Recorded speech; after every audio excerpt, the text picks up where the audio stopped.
And welcome inside the Backstage Pass, a brand new week. Of course, a lot of great shows coming up this week here on the Backstage Pass, powered by the Sports Guys Podcast.com. Of course, the start of high school football coming up this Friday on CajunCountryRadio.com and presented by our friends over at Bangtail Whiskey and Honky Tonk, Texas. You can also catch us out there on internet radio at HighTideCountry.net. Well, I tell you what, always great to put sports and music together. That's why I did this show. It's a grand slam of those two things integrated very well. And pleased to be joined by a former All-Star and, of course, a World Series champion, member of the Cincinnati Reds Hall of Fame. And, of course, he's got a great album out there called Some Might Say across all the digital platforms, former big league pitcher and now current rocker. He's doing his thing. Bronson Arroyo to the Backstage Pass. Bronson, how you doing, bud? I'm doing good. Thanks for having me out, Brandon. Man, looking forward to chatting a little baseball and, of course, the rock side of it. Well, let me ask you this, first of all, because pitching, have a successful career that you've had over the time. I mentioned there, the member of the Cincinnati Reds Hall of Fame, winning a ring with the Red Sox in 2004. Just talk about your playing career and when did this love of music kind of begin? I mean, picking up a guitar, playing, and kind of to make a terrific album right now. Tell us about that. Yeah, baseball is a long journey, not only just in each individual season. You start in spring training, people don't realize you've been grinding for a couple of months, not including the stuff you do back at home to get prepared for spring training. And then you have 162 games in about 182 days.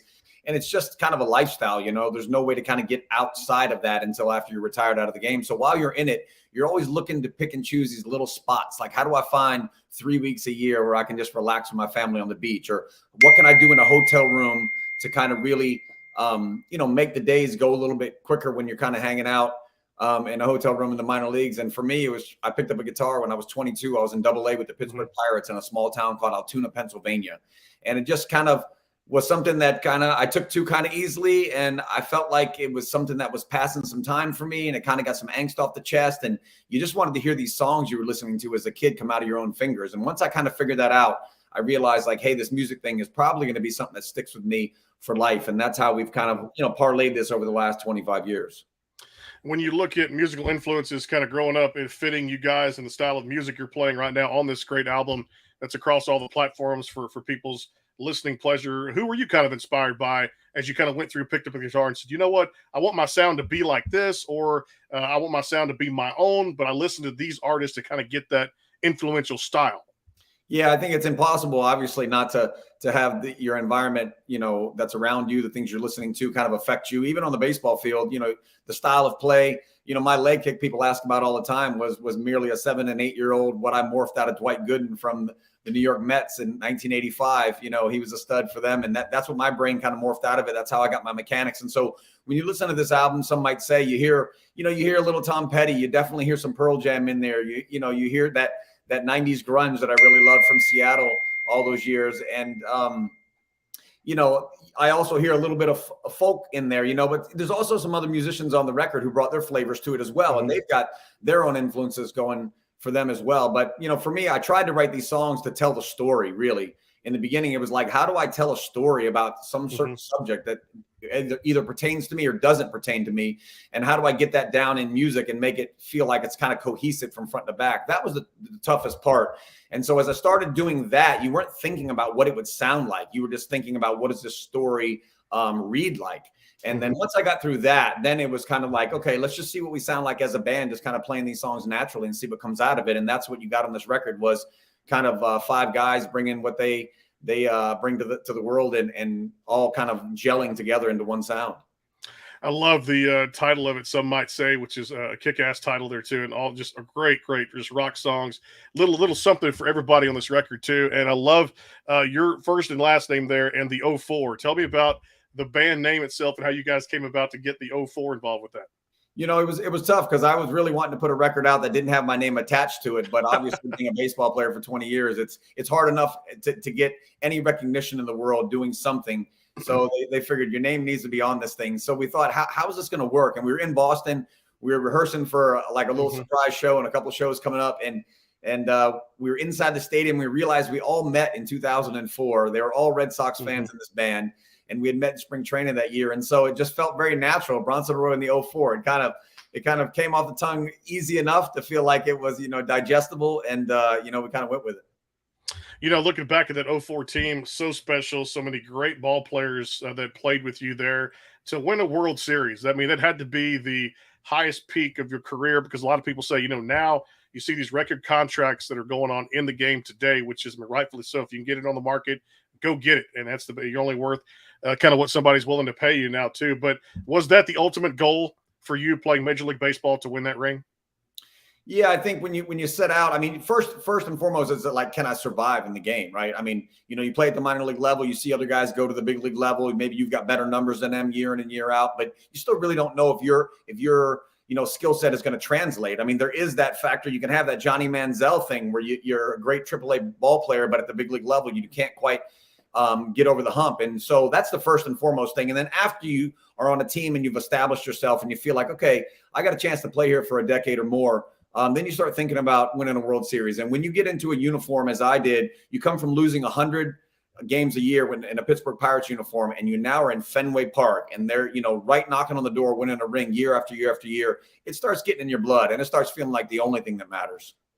When you look at some of the races right now, we're talking a little before the show there, of course, the AL West is kind of compact down, but this is pretty much, I want to say, the Atlanta Braves have played their best baseball this year, and some would say, the most complete team in the game right now. Of course, the American League kind of wide open with Texas and Minnesota, and I know, like I said, Boston coming for this key 4-game series with Houston. Now, as much as you, I guess, can follow it now with music taking up a lot of the time, what's some of your thoughts on the parity of this game now and some of these younger, smaller market teams coming up competing for playoff spots? Yeah, it's been a joy this year. I spend a lot of my time in Cincinnati as well. Like you said, going into the Hall of Fame this year, I feel very connected to this organization.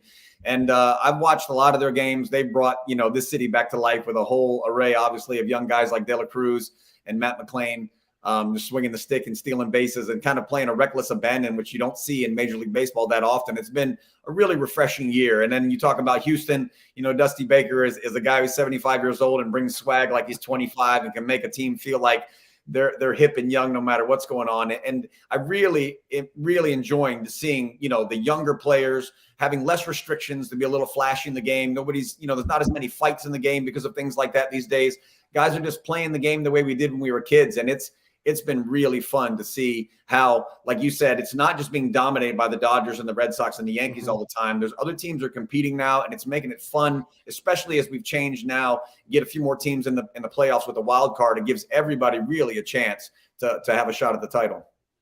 Before I take my first break, I want to get your thoughts on the pitch clock, of course, now, and the different changes in the latest CBA, quicker pace of play. And it looks like, pitchers kind of started out the year and hitters didn't have the timing down coming out of spring training. You kind of feel like pitchers are ahead of hitters. Hitters catch up with this and, of course, don't get the automatic call. And then this universal DH. I mean, now these are brand new rules trying to quicken the pace of play and quicken the game itself. What's your thoughts on that? I thought before the season started, it was going to bring some tension to the game. I thought that it was going to bring an atmosphere that kind of forced play a little bit, put the ball in play. You're going to see maybe less strikeouts, maybe less home runs. I thought there would be almost like this idea that you would just be feeling like almost more like the end of a spring training game where you're trying to get out of there, or a playoff game, right, where things could kind of feel like there was a little bit more tension. I think it has. I've really enjoyed the pace of the play. It's been 25, 35 minutes off most games. I feel like things are rock and rolling. Guys are getting used to it. I've really loved, honestly, a lot of the moves they've made. I haven't felt like the 2 pickoff moves to first base has really affected the game that much, but you are still seeing more stolen bases. And that's, it's partly due to, I think, also the pendulum swinging back now from guys not thinking about hitting so many home runs, but playing a little bit more small ball. And we've seen that happen over the last 20 years where the game is kind of this ebb and this flow. And I've really loved everything about it this year. It's been great to see it too, and we'll come back and definitely talk a little bit about the extra inning rule, which is still kind of wearing on me, but it's starting to kind of get used to something like that with the runner starting at second base, and of course, who made the last out gets that, and of course, having to play that second base with nobody out, it changes the strategy of it. So definitely, it's really cool. Of course, the shift is now banned, and of course, we're going to talk a lot more with Bronson about the current album, Some Might Say, which is across all the digital platforms. Yeah, Full Moon Fever is one of my favorites off of this record here. More with Bronson Arroyo. It is the Backstage Pass presented by Bangtail Whiskey and our friends in Honky Tonk, Texas. Stay tuned. Coming right back here at HighTideCountry.net and the SportsGuys Podcast.com. Stay tuned. The Bangtail pour is comprised of a sweet corn mash base. The front has a subtle sweetness and not too sharp. It has notes of a medium char or white oak for a smoky flavor in the middle, and the tail has a super smooth and warm finish. Go behind the scenes with some of the biggest artists in music today with the Backstage Pass, powered by the SportsGuysPodcast.com. Join Brandon Morrill and his co-host Kirsty Krause as they talk to rising stars and legends about their music careers. Listen to their latest tracks and learn fun facts about the men and women behind the music you love. And be sure to tune into the Backstage Pass Monday through Friday from 3:30 to 6:30, powered by the SportsGuysPodcast.com. And welcome into the Backstage Pass. And coming up here on the Backstage Pass in just a few weeks, Country Music Hall of Famer Josh Turner coming by here on the Backstage Pass. And, of course, our good friend T.G. Shepard, 21 number one hits coming on next week. We'll talk about a live show he's doing here in Texas here coming up next weekend, there Labor Day weekend. Back here talking a little Major League Baseball and music. It's a grand slam of sports and music here powered by the Sports Guys Podcast.com. And, of course, our friends over at HighTideCountry.net. Bronson Arroyo, kind enough to join us is Bronson Arroyo and the 04, the album out there, some might say, across all the digital platforms. So every album's got a great lead-off song, Bronson, and I kind of felt like you guys did this with the Full Moon Fever. Tell us all about this one and where this kind of came from. You know, I grew up with obviously, like I said, listen to Pearl Jam and Nirvana and Soundgarden, and when you listen to a lot of those records, you know, they kind of pop you in the mouth right out of the gate. And, you know, Full Moon Fever's got a ton of energy in it. It just, if you listen to the opening of it, it sounds like a baseball podcast in a way to me. You know, it sounds like something that just fits the bill for a baseball player.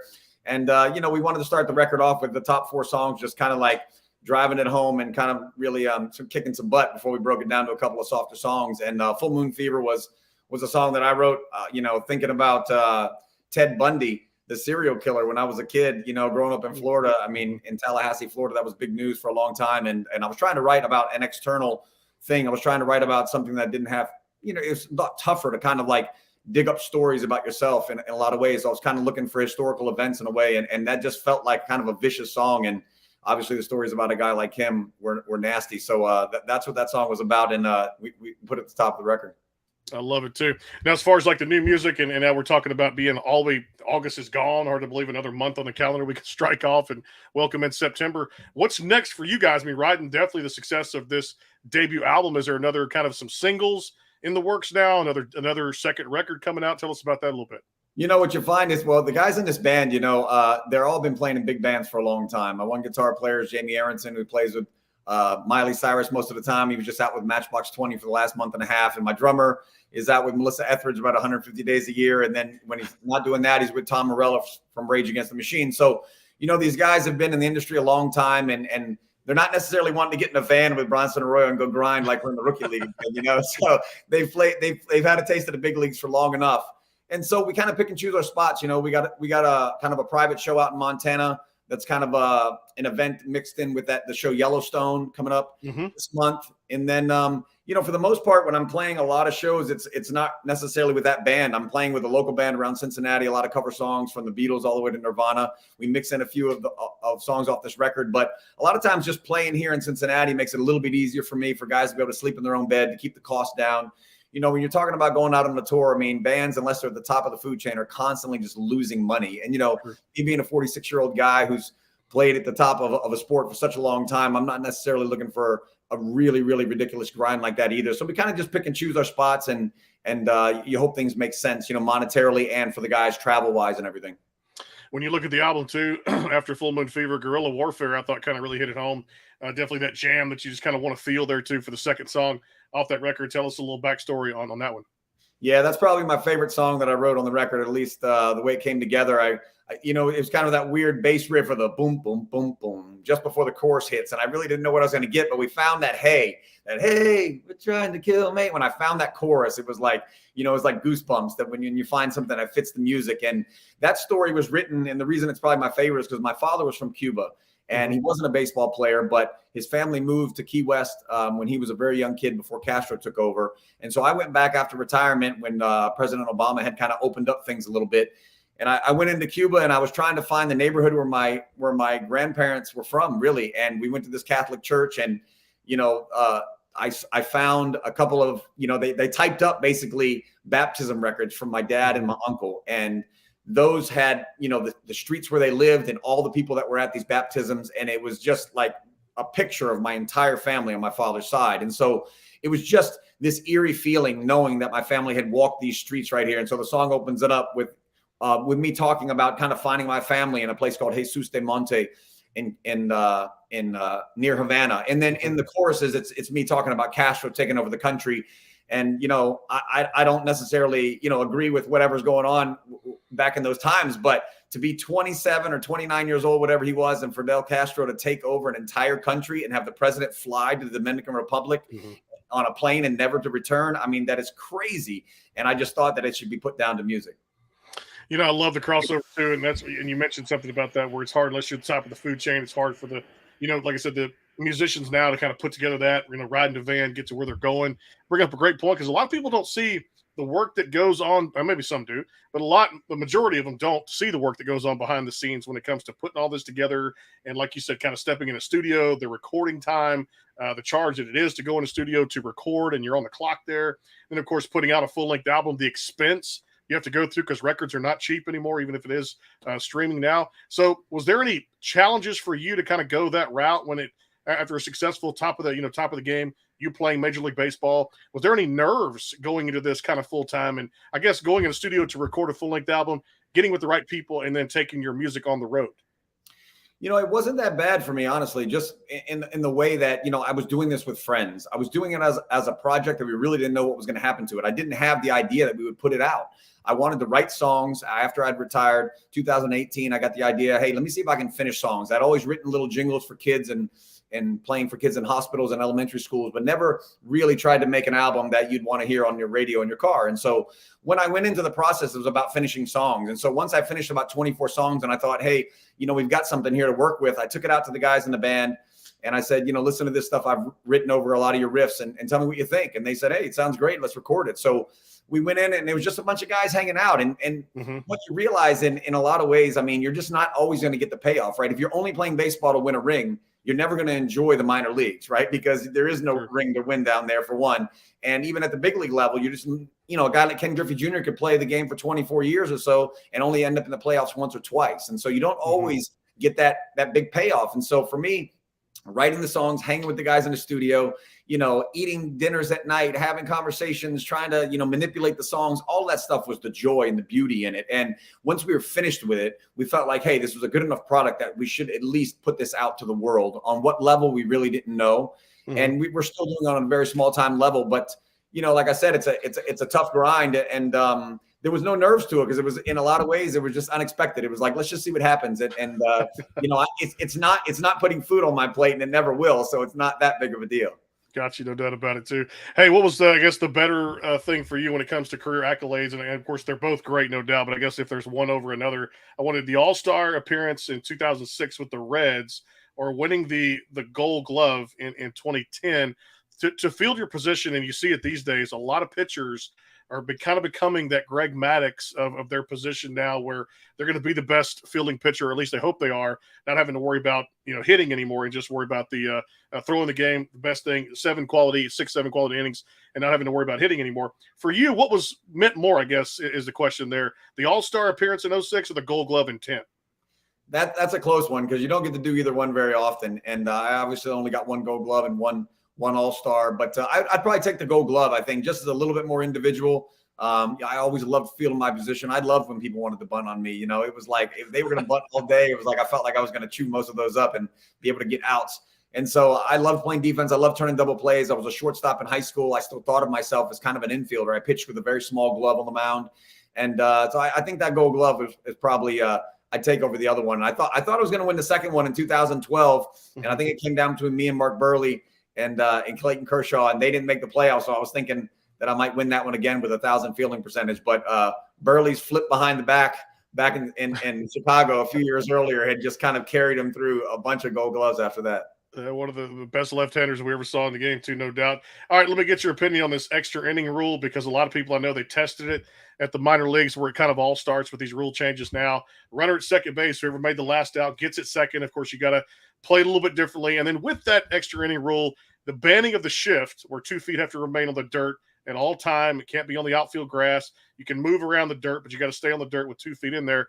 Those two rules, the extra inning rule and the banning of the shift. I love the banning of the shift. Not that it was fair for everybody, because you could shift anytime you wanted to, but I feel like with guys playing in their normal positions, especially not being able to be out in the grass, not only is it, giving a little more kind of equalness, especially to a lot of those big left-handed hitters, but also to see some great plays. Because when guys, you watch Ozzie Smith back in the day, he was never playing in shallow left field, right? And you got to see these great plays from the Wizard of Oz because he was playing in the dirt and having to make those stabs in the back hole, in the backhand side or across the middle of the plate, and a lot of times with the shift, that was kind of taking some of that away. And so I really love that they took the shift away. But with starting with the extra innings with the man on second, I can't love it no matter what. I mean, thinking about it from a pitcher standpoint, I would absolutely hate that. Even if it didn't go on my ERA, I mean, you're already pinned to the wall when you're in the 10th and 11th inning, right? As a guy coming out of the bullpen who's ice cold, you could give up a homer and lose the game as it is. And now I got a guy on second base. It makes it doubly hard. So, I've always wanted a clean slate when I went out on the mound. And if there was a runner on second base, I would hope that one of my teammates would have, gotten him there, not just be put out there to start the inning. So that's the one rule that I don't enjoy. You won 148 in your big league career, which is fantastic. And you see now guys pitching deeper, the Tommy John surgery, just lengthening guys' careers. And two of the best right now we're seeing here in Texas, Max Scherzer at 39, Justin Verlander at 40. And you got 252 wins for Verlander and over 200 for Max Scherzer. They long careers. They've learned how to pitch. They've lost maybe a little bit of velocity along the way. Of course, you gain it back now with all the restructuring of the ligaments and things like that, almost a brand new arm that Verlander has. The key to that, and what impresses you the most, that you see a lot of these guys, CC Sabathia just a couple of years ago retiring there too, can pitch longer in their careers, win more games, pitch at the top of their level. Talk about a little bit of that and kind of build on that for me. That it's pretty cool to see guys, because it's very rare these days to see guys pitch that long into their careers. Yeah, I made it till I was 40, which was very unusual for a guy who didn't throw very hard. I think if you look at most guys, like what you're talking about there, they're all hard throwers early in their youth. If you look at a guy like Cologne, right, he got to pitch into his mid-40s and he was still throwing 91, 92 with that big sinker at the end. And, Max, these guys threw close to 100 early on in their career. Obviously, Verlander has for a long time, and CC was the same way. When you throw 95 to 100 in your youth, and that comes down to 93, 94, now you're more experienced and you have an idea how to pitch, and you can throw that little cutter on the 0-0 count on the outer half and not use up all your juice in the tank. It becomes a complete pitcher. And, it's hard to do that when you start with 90 mile an hour as the top of your food, the top end for me. Like I threw 91, 92 on a good day. And so by the time I was 40 years old, I was throwing, 85, 86. And it's very difficult then to parlay that, deep into the ball games. But these guys had a little bit more in the tank when they were young than I did. And it gives them that ability, as long as they're not hurting, to go out there and really compete and still dominate the game. I mean, if you look at Clayton Kershaw, he's not throwing super hard these days, but he still can come into Cincinnati, man, and shut this lineup down. And that's what you see with guys who've kind of put the whole package together.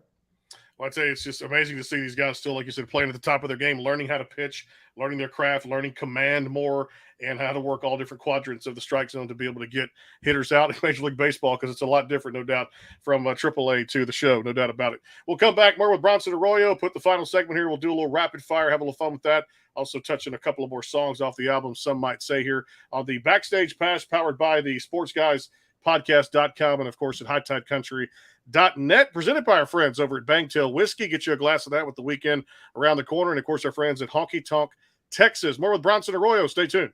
Go behind the scenes with some of the biggest artists in music today with the Backstage Pass, powered by the SportsGuysPodcast.com. Join Brandon Morrill and his co-host Kirsty Krause as they talk to rising stars and legends about their music careers. Listen to their latest tracks and learn fun facts about the men and women behind the music you love. And be sure to tune into the Backstage Pass Monday through Friday from 3:30 to 6:30, powered by the SportsGuysPodcast.com. And welcome into the Backstage Pass. The Bangtail pour is comprised of a sweet corn mash base. The front has a subtle sweetness and not too sharp. It has notes of a medium char or white oak for a smoky flavor in the middle, and the tail has a super smooth and warm finish. And back here on the show, final segment with Bronson Arroyo here. Of course, coming up next week, T.G. Shepherd here, 21 number one hits in country music. And of course, our good friend Josh Turner here on the Backstage Pass, getting ready to celebrate a greatest hits album coming out September the 8th. And I'm sure Bronson he probably liked a little Josh Turner in his days with Long Black Train and some of the old good country music there too. Bronson's new album, Bronson Arroyo in the 04. It's called Some Might Say. Across all the digital platforms. Make sure you guys go download that if you have not already. If you love kind of that alternative kind of feel, a little bit of everything in it, there's something for you on that record here. Presented by our friends at Banktail Whiskey and, of course, Honky Tonk Texas and our friends at HighTideCountry.net. So let me ask you about that title track, Bronson. I loved listening to it all the way down through the entire song with Some Might Say, and this is one probably – was this another one you wrote? Yeah, every song on the record, these stories came from me, whether it was me observing, the record is, like I said, I'm writing about a lot of historical things or about a feeling. I'd go into the studio with a guy like Elliot Sloan from Blessed Union of Souls here, lives in Cincinnati, and I'd show up with, either the chord changes or the riffs from the guys in the band.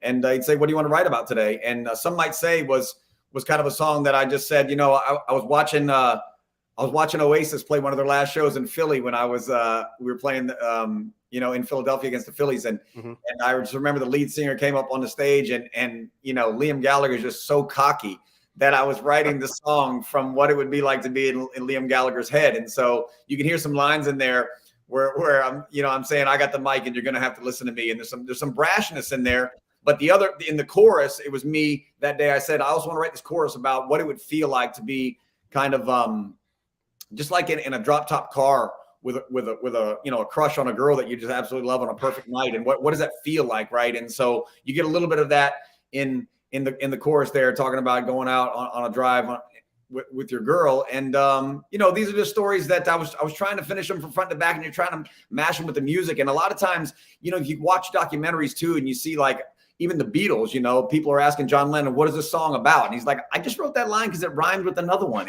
It's not that deep. You know what I mean? And so I was trying to take it a little bit light like that in a lot of ways and try to write outside of myself and not try to make it too deep, because it is hard to finish songs and make them match the music. And so that's where that one came from. Love it too. Another one off the record, Hard Way. You mentioned there's a lot of personal experiences with these songs and kind of writing from that personal experience. So this one is no doubt the title of it too. Hard Way pretty much tells a great story too. Yeah, it was a good one. That day I walked in the studio with a good buddy, Joe Jordan, who's a singer-songwriter for a lot of country acts. And he said, what you want to write this about today? And I said, I don't know. I was thinking about the guys in the clubhouse, and I carried a flip phone until almost the end of my career, through the end of my career, really. And guys would ask me why I had that. And it was always a conversation piece. I'd see guys come into the league who were making league minimum, and, they were making their first $200,000-300,000 they were going to take home. And they were immediately buying a brand new $100,000 car and $80,000 worth of jewelry around their neck. And, that phone was a way of me saying like, hey, you might want to save your pennies. This might not last forever. And so in that song, you hear a lot of those lines in the verses where I'm just talking about, I made a bunch of money here and I kind of gave it all away. And sometimes we like to do things the hard way. And I was basically singing to a bunch of young guys in Major League Baseball in that song. Invest that money, hang on to it, open a savings account, don't blow it all, because you never know. You're right, never know how long it's going to last too.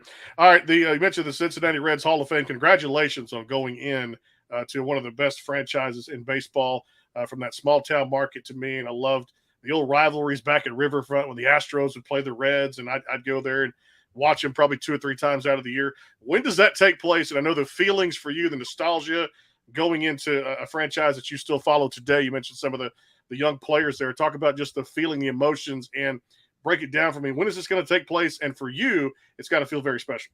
Yeah. They put me in about a month ago. It was fantastic, to be honest with you. It was like, it was a nice day on the field.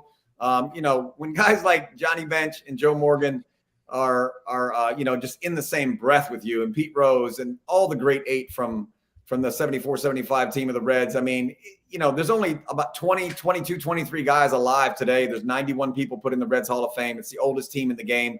It doesn't make sense to me, honestly. I walked in the hall today, and to see my face on a bronze plaque next to a bunch of guys that don't exist anymore, and just knowing how great guys like Tom Seaver was, and I'm even spoken about in the same breath, it just doesn't make sense to you, right? And it's going to take a long time for me to get used to it, but the gala was fantastic. I got an opportunity to stand on the stage and talk about where I came from in this weight room as a 7 and 8 year old kid, pushing just crazy weight with my father as a little kid when nobody else was thinking about those types of things. And, going to the acupuncturist and the chiropractor and getting massages as a little kid and just thinking about the game. And we were going to do this thing. And it was a really special night. I had a lot of my friends from home in the house, and the whole new team was there. De La Cruz and these guys got to see me squatting 250 pounds as an 8-year-old kid weighing 60 pounds. And so it was cool because when I get to walk in that locker room now, they have respect for me for what I brought to the table. But when you see an 8-year-old kid push 250 pounds, and you've never seen that before anywhere on the planet, it's a big deal, and it was nice to be able to put that in front of their face. And, you try to leave a legacy, at some point in your life, somehow, some way. And to be inside the Reds Hall of Fame from now until eternity is mind blowing. All right. Well, congratulations on that too. Let's do a little rapid fire here. So if you were on the mound today, let's say I'll take 10 years off your age, you're back to 36, maybe 35. Right. How would you get Shohei Ohtani out? I haven't studied him on film at all. He obviously has huge power, but from what I remember, he's probably a classic lefty. I think you're going to have to beat him up and in. You're going to have to try to throw a cutter in there and get in on his hands and get off the sweet spot of the bat because he's big, tall, and strong, which means he probably likes to get his arms extended. And I've seen him golf a lot of balls out of the park. So I'm probably going up and in to try to finish him off. In your playing days, who was the toughest hitter for you to just get out, period? Oh, man, Albert Pujols, without question. Just absolute monster. I mean, probably – top 5 greatest hitters have probably ever walked the earth. I mean, just ridiculous. Hit 320 every day, and you're just hoping he hit it at somebody. I love it. Well, that's it. First ballot Hall of Famer coming up, too. No doubt about that. Favorite food to kind of get takeout in Cincinnati? What do you enjoy restaurant-wise? Oh, man, my favorite for a long time was a place called Teak. It was an Asian spot up on Mount Adams, and they have since closed down, but they opened up a new one downtown. I love chicken and rice and sweet and sour sauce, man. When I was trying to gain weight, I'd go from 180 in spring training up to 190 to pitch, and nothing like some chicken and rice all day. No doubt about it too. I got to ask you about Boston too. You spent a little time there, of course, won the ring there too. The World Series ring. Now, is it on a mantle? Is it in a kind of a one of those big boxes, a safe or something? How close do you keep that ring? Do you look at that ring often? It was sitting in the safety deposit box for so long that I got sick of it not seeing the light of day. So I gave it to the Red Sox for, an undisclosed amount of time and gave them all my World Series gear. And they're displaying it actually in Fenway now. So if you go into Fenway as a fan and you want to take the tour of the stadium, they rotate this stuff. And there's a chance you might see, my World Series ring and a bunch of my gear from those games. Love that. I have to go back and take the tour. I've been to Fenway. Love it so much. I have to do it again. Let me ask you this. It may take some thought. First song maybe to ever sing, could be any genre of music, was the first song for Bronson Arroyo to sing live on stage. Oh, live on stage, no doubt. Black by Pearl Jam, which is my favorite song of all time. That was the first time I was on a real stage at the Paradise in a rock club doing a charity thing for Theo Epstein and Peter Gammons. But the first song that I ever sang, just totally, when I picked up the guitar, I tried to play What's This Life For by Creed. That was my first one. Hey, man, I got to see Scott Stapp play one time, and it was pretty awesome to see if it was Creed or him by himself. It was he lights up a venue unlike anybody else, too, when it comes down to it as well. Let me ask you this. When it came to movies growing up, or maybe even movies today, what did you get into? Action, drama, a little bit of everything? Man, my top 3 is probably Goonies. I'd say Shawshank Redemption. Yes. And, Goonies has always been the top of the food chain for sure. I always loved, I love that, when you played in the trees as a kid, man, I was in the trees thinking I was a ninja, man. We were fishing. We were, just riding go-karts through the woods, just, feeling like you're an action hero as a kid in a lot of ways, creating these moments in your mind that you wish you could go back to now. And I think that's what Goonies made me feel like, it was like being a 10-year-old kid and going on an adventure. And I've always loved that. Well, I'll tell you what, man, you've taken us on an adventure too. Congratulations on one hell of a big league career, 148 wins combined, a World Series champion, an all-star, a Gold Glove winner. He's trickling down to his music now. It's just infectious. It's really awesome. And I get to listen to it now like everybody else on an everyday basis. Some might say it's Bronson Arroyo in the 04 album across all the digital platforms. Bronson, appreciate the time here on the Backstage Pass, my friend, and definitely always drop us a vine when new music comes out. Thanks for being a part of it. Yeah, man. Great job. Thank you. You got it. Bronson Arroyo here on the Backstage Pass this week. Don't forget, coming up, Josh Turner, one of the old timers there in country music, one of the best too, the legends, and of course, T.G. Shepard next week, presented by our friends over at Banktail Whiskey, and of course, Honky Tonk Texas, HighTideCountry.net, and all shows can be found at the sportsguyspodcast.com. We'll see you soon. Have a great night.